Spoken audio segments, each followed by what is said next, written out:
Hello दोस्तों, नमस्कार, जोहार। एक बार फिर से आप सभी छात्रों का स्वागत है जीएस फाउंडेशन की इस ऑनलाइन प्लेटफॉर्म पे।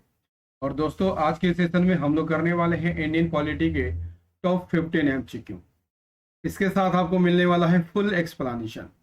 एक्सप्लेनेशन को आप नोट करते चलिएगा दोस्तों, क्योंकि एक्सप्लेनेशन भी आपके एग्जाम के दृष्टिकोण से महत्वपूर्ण रहेगा। इस वीडियो का यदि आपको पीडीएफ चाहिए तो मेरा टेलीग्राम चैनल ज्वाइन कर सकते हैं दोस्तों। टेलीग्राम चैनल का लिंक डिस्क्रिप्शन में दे रखा है। चलिए शुरुआत करते हैं आज के सेशन की। देखिए, पहला सवाल आपके स्क्रीन पर है। क्या कहता है कि वर्ष 1946 में गठित अंतरिम कैबिनेट की अध्यक्षता किसने की थी? फटाफट आंसर को करते चलिएगा, बहुत ही कम समय में इस सेशन को हम कंप्लीट करने वाले हैं।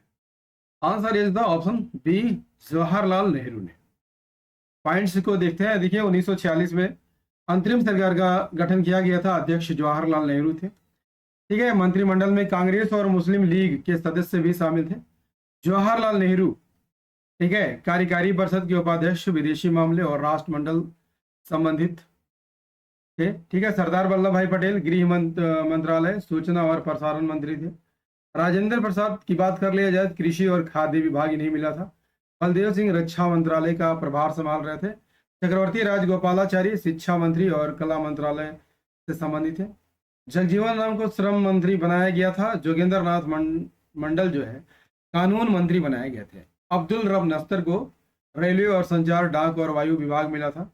सीएच भाभा की बात कर लिया जाए तो कारी खान और शक्ति विभाग मिला था। इब्राहिम इस्माइल चंद्रीगर वाणिज्य विभाग से संबंधित है। लियाकत अली खान को वित्त मंत्री बनाया गया था। ठीक है। और कमांडर इन चीफ किसे बनाया गया था? सर क्लाउड ऑचिन लेक को बनाया गया था। ठीक है। चलिए नेक्स्ट कर लीजिए। भारतीय संविधान के किस भाग को उसकी आत्मा की संज्ञा प्रदान की गई है? राइट आंसर हो जाएगा option A is the correct answer. प्रस्तावना को आत्मा की संज्ञा प्रदान की गई है। यहां पर मौलिक अधिकार की बात कर लिया जाए तो कौन से भाग में है? भाग 3 में है। और अनुच्छेद 12 से 35 तक में है। ठीक है। राज्य का नीति निर्देशक तत्व भाग 4 में है। और 36 से 51 तक का अनुच्छेद इसके लिए को बंद किया गया है दोस्तों। ठीक है। पॉइंट्स देखने के लिए, भारतीय संविधान की प्रस्तावना के भाग को, प्रस्तावना को संविधान की आत्मा कहा गया है। ठीक है। प्रस्तावना में संशोधन यदि आपसे पूछ लिया जाए कितनी बार कर दिया गया है तो मात्र एक बार किया गया है। 42वें संविधान संशोधन अधिनियम 1976 के द्वारा यह संशोधन किया गया था। इसके द्वारा धर्मनिरपेक्ष, समाजवादी और अखंडता शब्द जोड़े गए थे। और 1976 में इंदिरा गांधी सरकार द्वारा यह संशोधन किया गया था। और याद रखिएगा, इसे 42वें संविधान संशोधन को लघु संविधान संशोधन भी कहा, लघु संविधान कहा जाता है। ठीक है। चलिए अगला सवाल कर लीजिए। निम्नलिखित में कौन सा मूल अधिकारों में सम्मिलित नहीं है? देखिए, संपत्ति का अधिकार मूल अधिकारों में सम्मिलित नहीं है। Option A is the right answer. ठीक है। संघ गठित करने का अधिकार जो है मूल अधिकार की श्रेणी में आता है। ठीक है। सभा करने की स्वतंत्रता मूल अधिकार की श्रेणी में आता है। देश के किसी भी भाग में जाने और निवास का अधिकार जो है मूल अधिकार में आता है। ठीक है। संपत्ति का अधिकार एक विधिक अधिकार है अनुच्छेद 301 के तहत। ठीक है। पॉइंट्स देख लेते हैं दोस्तों। ये मूल संविधान में मौलिक अधिकार दिए गए थे। ठीक है। 44वें संविधान संशोधन 1978 से पहले संपत्ति का अधिकार मौलिक अधिकारियों की सूची से हटा दिया गया। ठीक है। आप सभी जानते होंगे दोस्तों, मूल संविधान में 7 मौलिक अधिकार थे। ठीक है। लेकिन संपत्ति के अधिकार को 44वें संविधान संशोधन 1978 के द्वारा हटा दिया गया था। यह पहले अनुच्छेद 31 और अनुच्छेद 19 के एक इस सब क्लाउज एक और क्लाउज 1 और सब क्लाउज एफ में स्थित था। लेकिन अब इसे अनुच्छेद 300 ए में निर्धारित कर दिया गया है। ठीक है। और यह विधिक अधिकार बना दिया गया है। क्लियर? चलिए अगले सवाल पर। निम्न में कौन सा युग्म सही सुमेलित है? भाग 4। भाग 4 सही सुमेलित नहीं है दोस्तों मौलिक अधिकार से, क्योंकि भाग 4 में बता चुका हूं। भाग 4 में क्या है? भाग 4 में नीति निर्देशक तत्व है। नीति निर्देशक तत्व है। ठीक है। जबकि मूल अधिकार की बात कर लिया जाए तो भाग 3 में है। क्लियर है? भाग 9 पंचायती राज से संबंधित है, option B is the right answer. अनुच्छेद 368 किससे संबंधित है? तो आपातकाल से संबंधित नहीं है दोस्तों, ठीक है। अनुच्छेद 368 जो है संविधान संशोधन से संबंधित है,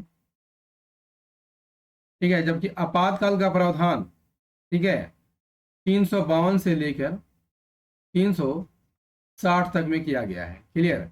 10वीं अनुसूची में दल बदल विरोधी अधिनियम है, दल बदल विरोधी अधिनियम है, ठीक है। इसे 1985 में जोड़ा गया था। कौन से संविधान संशोधन के द्वारा? 52वें संविधान संशोधन के द्वारा, ठीक है। पॉइंट्स देख लेते हैं। देखिए, संविधान के भाग 9 में पंचायती राज व्यवस्था किया गया है।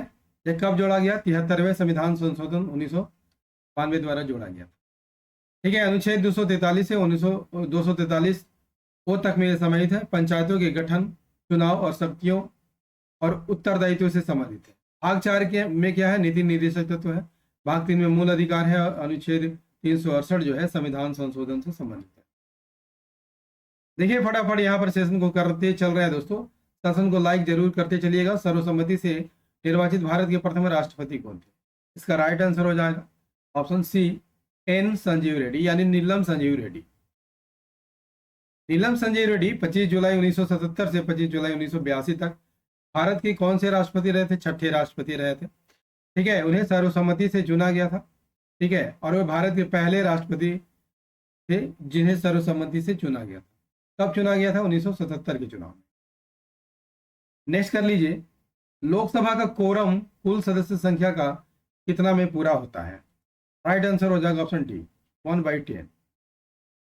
संविधान द्वारा लोकसभा और राज्यसभा दोनों के लिए, याद कर लीजिएगा, दोनों के लिए कोरम के लिए सदस्यों की संख्या कुल सदस्य संख्या का 1/10 निर्धारित की गई है। नेक्स्ट है, निम्न में से किसने उच्च न्यायालय के न्यायाधीश और लोकसभा अध्यक्ष के पदों को सुशोभित किया है?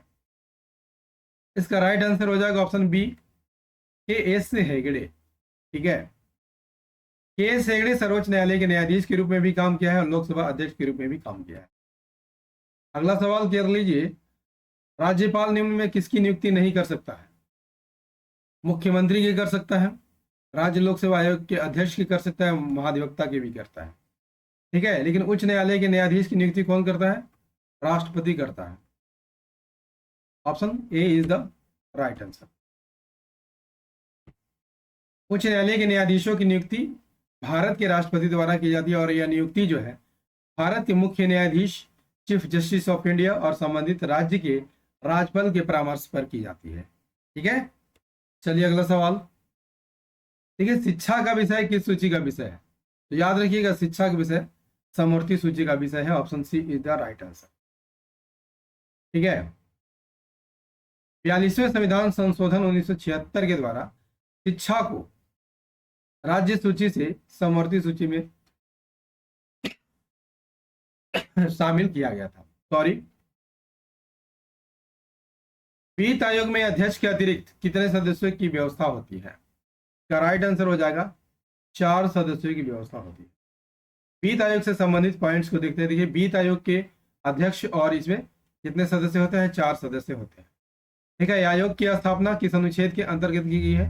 अनुच्छेद 280 के तहत की जाती है। प्रत्येक 5 वर्ष पर इसका गठन होता है दोस्तों। और इसका कार्य क्या है? केंद्र और राज्यों के बीच करों का आवंटन है, ठीक है, करों का बंटवारा है। पहले वित्त आयोग के अध्यक्ष कौन थे? केशिन योगी थे। और पहले वित्त आयोग का गठन कब हुआ था? 1951 में, ठीक है। पहले वित्त आयोग की सिफारिश 1952 से 1957 तक के लिए थी।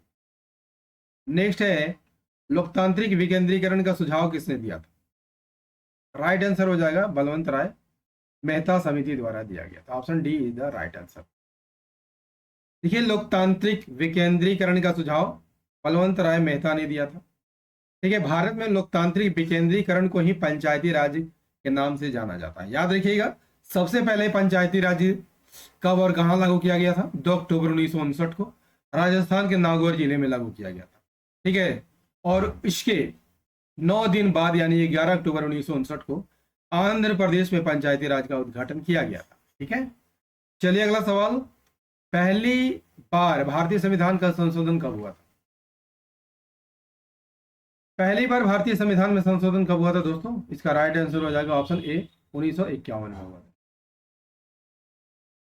भारतीय संविधान का पहला संशोधन कब हुआ? 18 जून 1951 को हुआ था, जिसे संविधान के प्रथम संशोधन 1951 के द्वारा जाना जाता है। ठीक है, प्रथम संविधान संशोधन 1951 के द्वारा 9वीं अनुसूची इसमें जोड़ी गई थी। ठीक है, जैसा कि आप सभी जानते हैं दोस्तों, मूल रूप से संविधान में 8 अनुसूचियां जोड़ी गई थी, तो प्रथम संविधान संशोधन के द्वारा 9वीं अनुसूची को जो संविधान में जोड़ी गई, इसमें भूमि सुधार और अन्य महत्वपूर्ण कानूनों को भी शामिल किया गया था, जिसे न्यायिक समीक्षा से बचाया गया। क्लियर है?